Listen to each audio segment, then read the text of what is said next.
추석 연휴임에도 불구하고 오후 찬양 예배 이렇게 참여한 여러분들을 주님의 이름으로 환영하고 또 축복합니다. 오늘 이 시간에도 하나님께서 은혜 주시기를 원합니다. 그리고 방황의 종집을 찍어야 합니다라는 제목으로 잠시 하나님 말씀을 나누도록 하겠습니다. 사실 이 우리가 잘 아는 이 탕자의 비유, 오늘 이 본문의 말씀은 읽은 아들을 되찾은 이 아버지 비유인데 다른 표현으로는 탕자의 비유라고도 이렇게 표현을 하고 있습니다만, 사실 이 본문의 말씀을 읽을 때마다 생각나는 게 있습니다. 이 둘째 아들이 이 아버지께로 돌아올 때 항상 가장 슬퍼하고 했던 사람이 누구냐, 존재가 누구냐? 그럼 보통 이게 첫째 아들이라고 생각을 많이 하는데, 오늘 본문에 보면은 사실은 제일 슬픈 존재가 누구냐? 살진 송아지입니다. 살진 송아지가 사실 자기가 죽어야 되거든. 이게 제일 슬퍼. 사실은요. 둘째 아들이 안 돌아왔으면 안 잡히는데 그런 생각이 문득 납니다. 현재까지 우리나라에서 가장 부촌이라고 하면 여전히 서울에 있는 강남을 꼽습니다. 그런데 서울 강남에서 방황하며 살고 있는 한 가정에서 비극적인 일이 일어났습니다. 즉 아버지와 아내와 두 자녀가 함께 방황의 삶을 살다가 다 죽자 그러면서 30층이 넘는 고층 아파트에서 투신 자살을 한 것입니다. 그러나 놀라운 것은 단 한 사람도 죽지 않았습니다. 30층에서 뛰어내렸는데 다 죽지 않고 살아남았어요. 이 기적 같은 일에 대해서 기자들이 몰려들었습니다. 어떻게 그 높은 30층에서 뛰어내렸는데 죽지 않고 살 수 있었는가? 그런데 알고 보니까 아버지가 제비족이었고요, 엄마는 바람둥이고 아들은 비행 청소년에 딸은 날라리였기 때문에 다 살았다라는 그런 실화가 아니고 웃자고 만든 이야기인 것 같습니다. 물론 여기에도 메시지가 있습니다. 방황하며 살아가고 있는 이 오늘의 현대인들의 자화상을 보여주는 풍자다라고 볼 수가 있습니다. 사실 요즘 우리 사회의 한 단면을 보면 과거보다 화려하고 더 멋지고 풍요로운 시대를 살아가고 있지만 여전히 방황하는 인생들이 많이 있습니다. 그러니까 오늘도 세속화된 세상 속에서 혹시라도 죄악 가운데 허덕이며 이 방황의 감옥에서 괴로움 가운데 서 있지는 않습니까? 오늘 본문의 말씀 가운데도 방황하는 한 사람의 이야기가 소개되죠. 간략한 내용은 이렇습니다. 어느 집의 둘째 아들이 자기가 받을 상속분을 이 아버지에게 요구하여 받아가지고는 먼 타국으로 떠났습니다. 하지만 거기서 잘 좀 살았으면 좋았을 텐데 그것을 가지고 좀 뭔가 자기의 어떤 발전을 위해서 좀 잘 지혜롭게 했으면 좋았을 텐데 그렇지가 못하고 인생을 방황하며 살게 됩니다.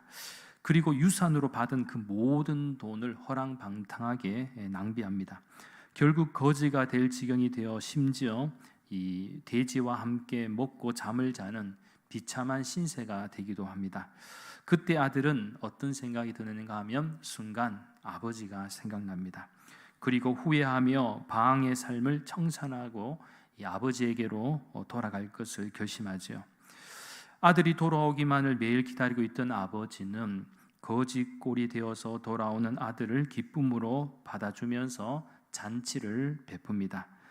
물론 여기서 큰아들이 화가 나기는 했지만 결론적으로는 둘째 아들은 아버지 품으로 돌아와 기쁨의 삶을 살게 되었다는 그런 이야기가 전개되고 있습니다. 따라서 오늘 시간에는 오늘 본문의 말씀을 통해서 우리가 한번 생각해 볼 수 있는 교훈을 크게 두 가지 관점에서 간략히 말씀을 나누도록 하겠습니다. 첫째는 하나님을 떠난 인생은 방황하게 되어 있다는 사실입니다. 여러분, 왜 인간은 방황하는 것일까요? 오늘 본문의 말씀에 등장하는 둘째 아들도 아버지 곁을 떠났습니다. 그렇다면 왜 떠났을까요? 물론 긍정적인 관점에서는 독립해서 유산을 받아 또 성공적인 삶을 살기 위해서라고 생각해 볼 수도 있겠지만 적어도 이 부분은 절대로 긍정적이지가 않습니다. 오히려 세상 속에서 방황하는 모습을 보여줍니다. 결국 인간은 마음대로 살고 싶어하는 부분이 있습니다. 즉 구속받지 않고 내 마음대로 내 뜻대로 하고 싶은 대로 살고 싶은 그런 마음이 있다는 것이죠. 그러나 오늘 본문에서 둘째 아들을 보면 오늘날 우리의 모습과도 같고요. 아버지는 하나님과 같은 입장입니다. 그런데 둘째 아들이 아버지를 떠나니 어떻습니까? 잘 사는 것이 아니고 이 방황하는 인생이 되었습니다. 결국 예수님께서도 이 비유의 말씀을 통해서 우리에게 하시고자 하시는 말씀의 교훈은 모든 인생은 하나님을 떠나는 순간 방황이 시작된다라는 사실입니다. 제가 아는 집사님 가정 같은 경우도 자녀들이 이 사춘기가 너무 심해서 큰 방황을 했던 적이 있었는데 참 눈물도 많이 흘렸고 갈등도 심했었다고 합니다.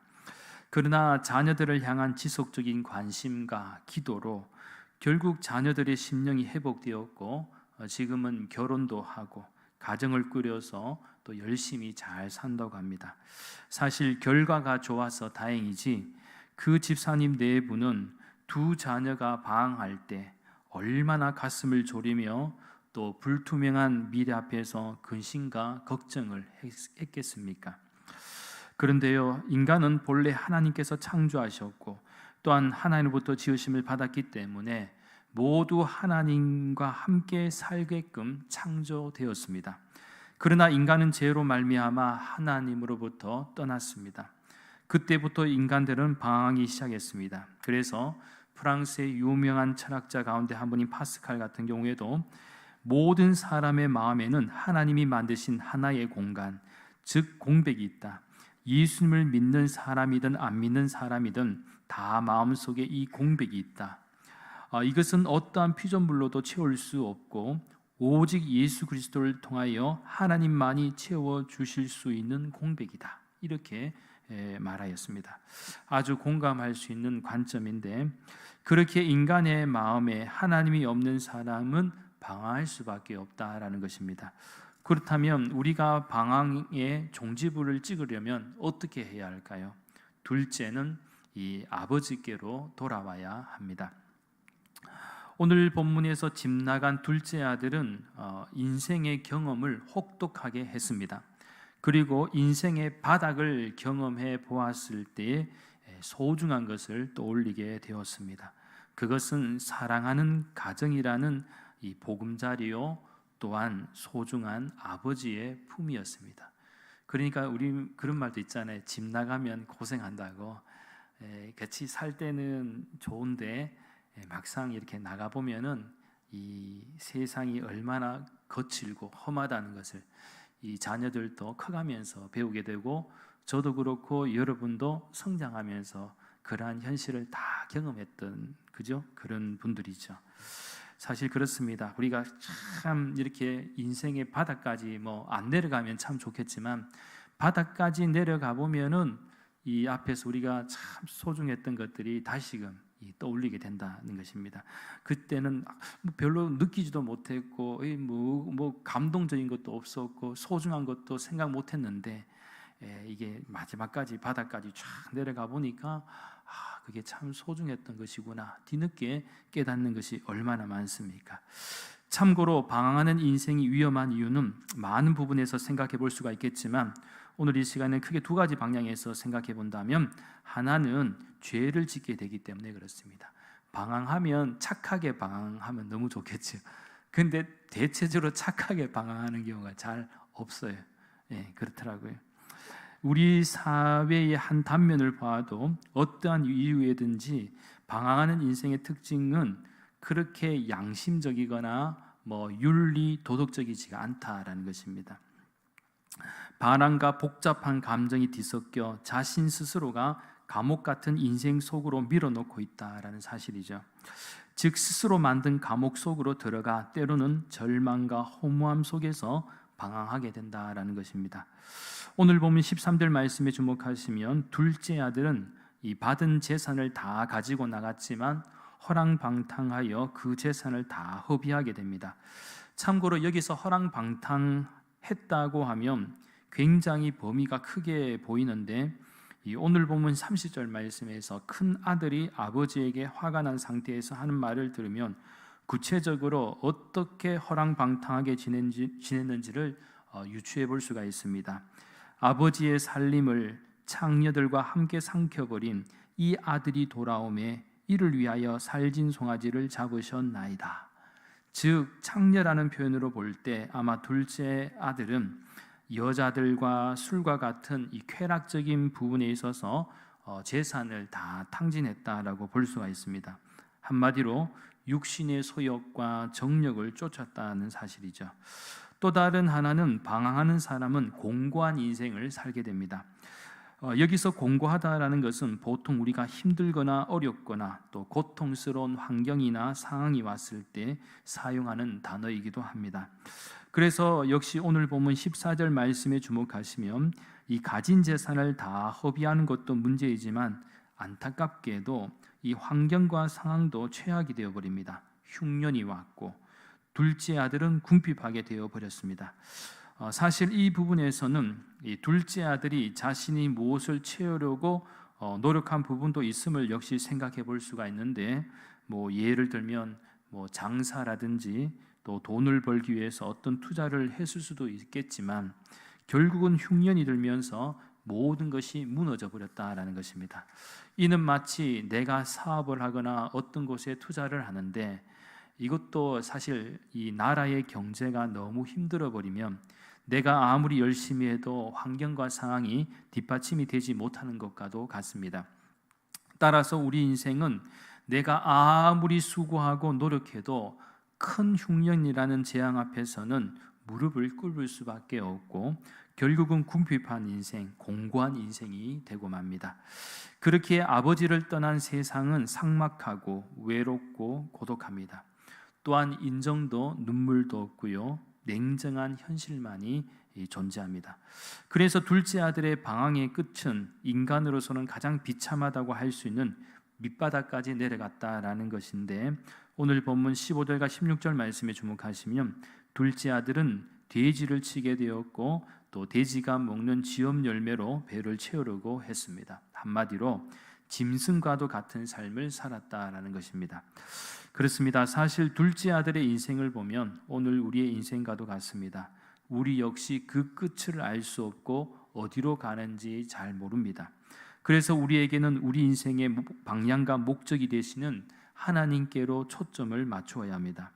둘째 아들이 밑바닥까지 찍었을 때에 비로소 그가 돌아가야 할 곳이 어디인지를 알게 된 것입니다. 마찬가지로 오늘날 우리도 그렇습니다.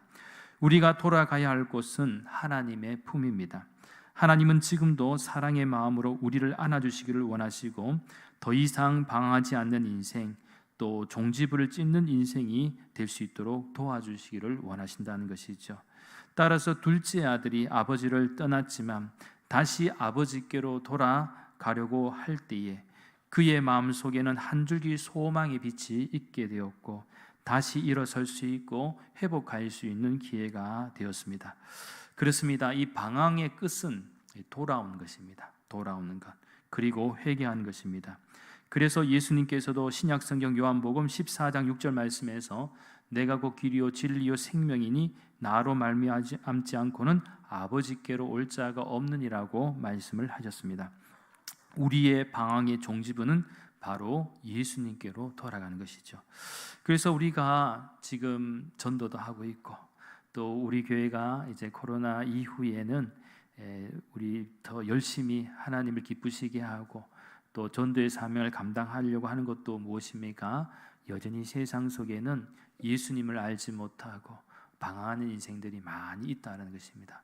사실 겉모습은 괜찮아 보여도 막상 그 속사람으로 들어가 보면 어느 하나 이 행복한 사람이 많지가 않습니다.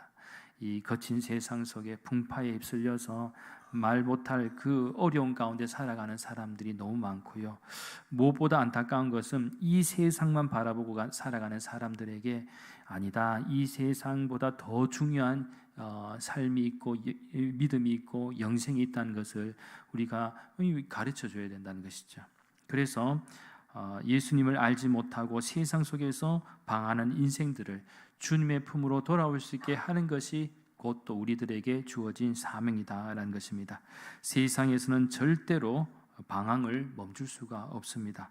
그리고 그 끝은 죽음이고 또 영원한 지옥입니다.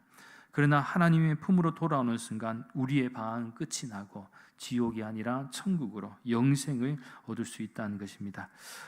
그리고 둘째 아들에게 풍성한 잔치를 베풀고 기뻐하셨던 것처럼 우리 인생을 위해서도 하나님은 풍성한 하늘의 잔치, 또 생명과 구원의 잔치를 베풀어 주시고 기뻐하실 줄 믿습니다. 바라옵기는 오늘 주신 말씀처럼 우리 인생은 세상 속에서 방황하는 인생이 될 수 있겠지만 하나님의 품으로 돌아올 때 방황의 종지부를 찍을 수 있다는 사실을 기억하면서 여전히 세속화된 세상 속에서 방황하는 인생들을 위해서 우리가 기도할 수 있고 또 그들이 하나님의 품으로 잘 돌아올 수 있도록 가깝게는 사랑하는 가족과 친척들부터 시작해서 내가 만나는 모든 사람들에게 이르기까지 그 사람들이 다 하나님의 품으로 돌아올 수 있고 인도할 수 있는 그런 복된 귀한 사명을 감당하는 우리 대구 난강교회 모든 믿음의 가정들 또한 권속들이 될 수 있기를 예수님의 이름으로 간절히 축원합니다. 기도드리겠습니다.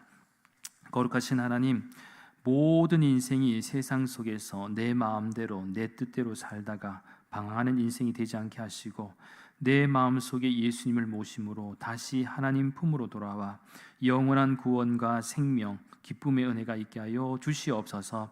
그래서 방황하는 인생의 종지부를 찍게 해주시고 나아가 예수님을 알지 못하는 세상 사람들을 주님의 품으로 인도하는 우리 대구 난강교회 모든 믿음의 가정들 권속들이 되게 인도하여 주시옵소서. 감사드리며 모든 말씀 거룩하신 예수님의 이름으로 간절히 기도하옵나이다. 아멘. 우리 찬송 273장입니다.